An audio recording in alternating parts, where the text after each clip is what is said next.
अस्सलाम वालेकुम स्टूडेंट्स। इससे जो पहली वीडियो है उसमें मैंने आपको कॉनिक सेक्शन में जो एक स्पेशल नंबर है एक्सेंट्रिसिटी उसके बारे में बताया था, और उससे मैंने आपको बताया था कि हम जो है कॉनिक सेक्शन को क्लासिफाई कर सकते हैं कि एक्सेंट्रिसिटी की वैल्यू अगर हमारे पास लेस देन 1 हो तो जो कॉनिक सेक्शन होगा वो इलिप्स होगा।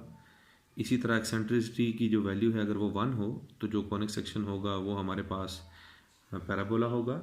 और इसी तरह अगर हमारे पास एक्सेंट्रिसिटी की वैल्यू ग्रेटर देन 1 हो तो फिर हमारे पास जो कॉनिक सेक्शन है वो हाइपरबोला होता है।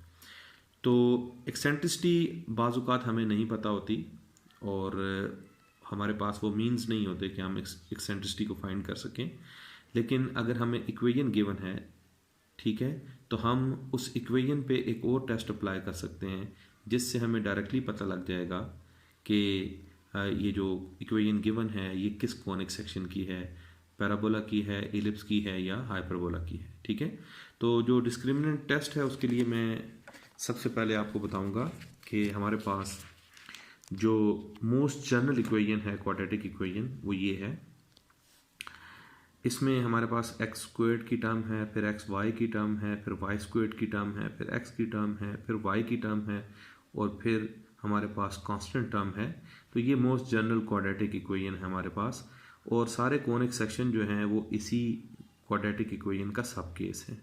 ठीक है, अब इसमें जो चीज़ें हमारे काम की हैं वो है एक्स स्क्वायर का कोफिशिएंट, एक्स स्क्वायर के साथ यहाँ पे क्या लिखा है ए, ठीक है, एक्स वाई के साथ हमारे पास क्या लिखा हुआ है बी, और वाई स्क्वायर के साथ हमारे पास क्या लिखा हुआ है सी।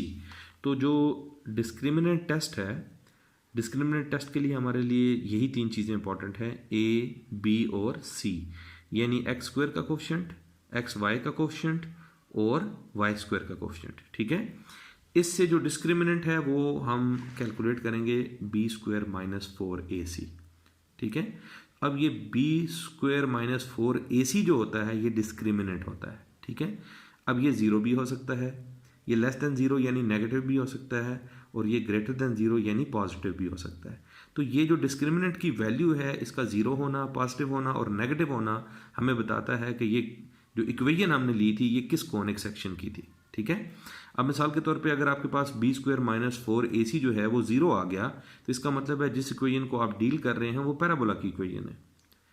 इसी तरह अगर आपके पास बी स्क्वायर माइनस 4ac की वैल्यू लेस देन ज़ीरो आ गई यानी नेगेटिव आ गई तो जिस इक्वेशन को आप डील कर रहे हैं वो आपके पास इलिप्स की इक्वेशन होगी। इसी तरह बी स्क्वायर माइनस 4ac अगर ग्रेटर देन ज़ीरो आता है तो जो आप इक्वेशन जिसको डील कर रहे हैं वो आपके पास हाइपरबोला की इक्वेशन होगी। ठीक है, इसको अब एक्सप्लेन करने के लिए मैं आपको कुछ एग्जांपल्स करवाता हूँ ताकि उससे आपको क्लियर हो जाए कि हम डिस्क्रिमिनेंट टेस्ट कैसे अप्लाई कर सकते हैं और उससे हमें किस तरह के रिजल्ट्स मिल सकते हैं। ठीक है, अब ये जो क्वेश्चन है हमारे पास एक एग्जांपल है, ये मैंने थॉमस विनी की बुक से ली है। Use the discriminant test to determine whether the equations in the following parts represent parabolas, ellipses और hyperbolas। ठीक है, तो इसमें मेरे पास तीन इक्वेशंस हैं 1, 2, 3, और मैंने इस पे डिस्क्रिमिनेंट टेस्ट अप्लाई करके देखना है कि ये इलिप्स की इक्वेशन है, पैराबोला की इक्वेशन है या हाइपरबोला की इक्वेशन है। इससे पहले के लेक्चर्स में मैं स्टैंडर्ड और जनरल दोनों तरह की जो है वो कॉनिक सेक्शन आपको पढ़ा चुका हूँ, लेकिन इनमें से कोई भी जो है ना वो स्टैंडर्ड की जो है प्रॉपर फॉर्म में है और ना ही वो जनरल की प्रॉपर फॉर्म में है। ठीक है, तो ये रॉ फॉर्म में हमारे पास इक्वेशंस हैं, इनसे हमने अंदाज़ा लगाना है ये इलिप्स है, हाइपरबोला है या पैराबोला है। तो ठीक है, अब मैं पार्ट ए लिखता हूँ। पार्ट ए में मुझे जो इक्वेशन गिवन है वो है 3x square minus 6xy plus 3y square plus 2x minus 7 equals to 0। इसको मैं जो हमारे पास मोस्ट जनरल क्वाड्रेटिक इक्वेशन है उसके साथ में कंपेयर करूंगा तो वो है ax square plus bxy plus cy square plus dx plus ey plus f equals to 0। अब जब मैं कंपैरिजन करूंगा तो मेरे पास x स्क्वायर का कोफिशिएंट यहाँ पे 3 है और यहाँ पे a है, इसका मतलब है a किसके इक्वल आ जाएगा 3 के इक्वल। ठीक है, यहाँ पे एक्स वाई का कोफिशिएंट है -6, यहाँ पे एक्स वाई का कोफिशिएंट है b, तो यहाँ पे b किसकी इक्वल आ जाएगा -6 के। ठीक है, इसी तरह यहाँ पर y स्क्वायर का कोफिशिएंट है 3 यहाँ पे वाई स्क्वायर का क्वेश्चन है सी, तो सी की वैल्यू आ जाएगी 3। बाकियों की कंपैरिजन की मुझे ज़रूरत नहीं है क्योंकि डिस्क्रिमिनेंट टेस्ट के लिए मुझे सिर्फ यही 3 वैल्यूज चाहिए, ए, बी और सी। ठीक है, अब मैं इसका डिस्क्रिमिनेंट कैलकुलेट करता हूँ। डिस्क्रिमिनेंट हमारे पास किसके इक्वल होता है, बी स्क्वायर माइनस 4ac। तो बी की वैल्यू मेरे पास है -6, तो -6 का स्क्वायर माइनस यहाँ पर 4, और फिर मैं ए की वैल्यू रिप्लेस कर दूंगा 3 और सी की वैल्यू रिप्लेस कर दूंगा 3। तो ये मेरे पास आंसर आ गया है 36 - 36 विच इज इक्वल टू 0। ठीक है, और अगर मैं अपने जो डिस्क्रिमिनेंट टेस्ट की स्टेटमेंट थी वो मैं अगर सामने लाऊं तो हमारे पास बी स्क्वायर माइनस 4ac अगर 0 हो तो जो कॉनिक सेक्शन है वो पैराबोला को रिप्रेजेंट करती है। इसका मतलब है कि जो पार्ट ए में हमें इक्वेशन गिवन है, ठीक है, ये इक्वेशन जो आपको नजर आ रही है, ये इक्वेशन असल में जो है ये एक पैराबोला की इक्वेशन है। सही है। इसी तरह इसका पार्ट बी में जो हमें इक्वेशन गिवन है वो है x square plus x y plus y square minus 1 equals to 0। ठीक है, अब इसको भी मैं क्या करूंगा, उसी तरह से जनरल जो हमारे पास क्वाड्रेटिक इक्वेशन है उसके साथ कंपेयर करूंगा।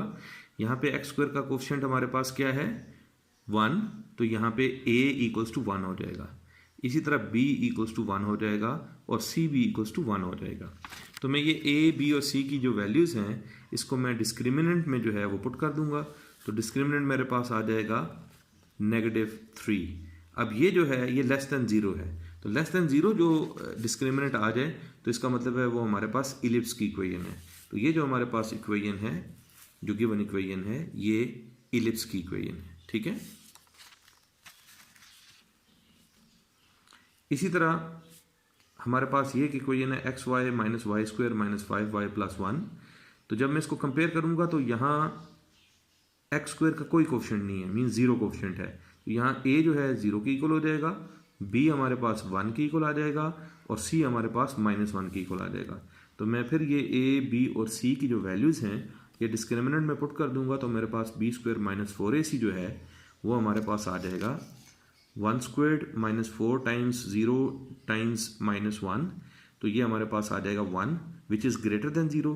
तो इसका मतलब है ये जो इक्वेशन है ये डिस्क्रिमिनेंट टेस्ट के मुताबिक जो है ये हमारे पास हाइपरबोला की इक्वेशन है। तो बच्चों इसी तरह से आप कोई भी जो आपको कॉनिक सेक्शन की इक्वेशन गिवन हो उस पर ये टेस्ट अप्लाई करके देख सकते हैं कि वो इक्वेशन पैराबोला की है, इलिप्स की है या हाइपरबोला के लिए। इंशाल्लाह ताला नेक्स्ट वीडियो में नेक्स्ट टॉपिक के साथ हाजिर होऊंगा। तब तक के लिए अल्लाह हाफ़िज़।